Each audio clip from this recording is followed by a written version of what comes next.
Hello friends, कसे आहात सगळे? मस्त आहात ना? जय श्री स्वामी समर्थ. मी आता नुकतेच पावसाळ्यात गावी आले आहे आणि पाऊस खूप छान पडतो आहे कोकणात, रिमझिम आणि मध्ये जोरदारही.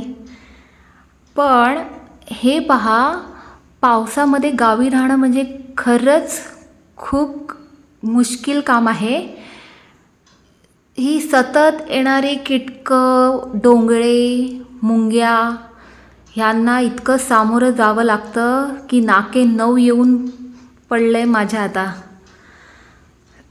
तरी मी सगळीकडे औषध लावून ठेवलं आहे, त्यामुळे हे मरून पडलेले आहेत. आणि हे तर काहीच नाही, जेव्हा मी नुकतेच घरात पाऊल जेव्हा टाकलं आणि टॉयलेटचा जेव्हा दरवाजा उघडला तेव्हा चक्कर येईल अशी गोष्ट मला दिसली.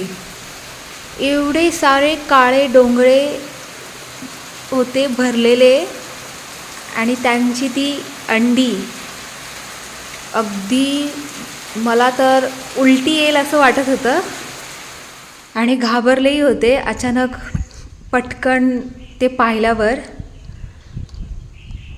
आणि रात्री लाईटवर जी पाखरं येतात ती तर वेगळीच. ती घरामध्ये घुसू नये म्हणून आधीच दरवाजे मी सगळे बंद करून घेते, जेणेकरून मला आतमध्ये पाखरांचा त्रास होत नाही, त्या कीटकांचा.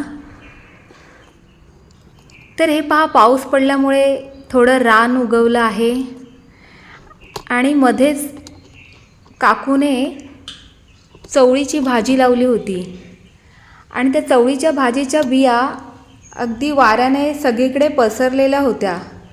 तर हे पहा, चवळीची झाडं मध्ये मध्ये कशी उगवलेली दिसत आहेत. आणि पावसात आणखीन एक मज्जा म्हणजे थोडं ऊन थोडा पाऊस, थोडं ऊन थोडा पाऊस. आणि त्यामुळे गंमत का व्हायची, कपडे सुकत घालायचे, काढायचे, घालायचे, काढायचे.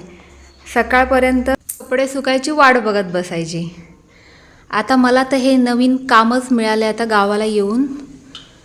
हे डोंगळे मरतायत ते साफ करत बसायचे. रोज एक मला ते कामच लागलं आहे. मला तर बघून बघून माझी जेवणाची इच्छा पण निघून गेली आहे. डोंगळ्यांनी खूप हैराण केलं आहे मला. तर आता जरा छान ऊन पडलं आहे, पाऊस पडून गेला, परत सुकलेला आहे उन्हामुळे. आता परत आभाळ भरत आलेलं आहे, थोड्या वेळाने परत पाऊस येईल. तर अशा बऱ्याच गोष्टी गावच्या मी तुम्हाला सांगत राहणार आहे. असेच माझे व्हिडिओ पाहत राहा. आवडले तर नक्की लाईक करा, शेअर करा आणि माझ्या चॅनलला नवीन असाल तर सबस्क्राईब करा. तर आतासाठी निरोप घेते. जय श्री स्वामी समर्थ, जय श्री दत्तगुरू.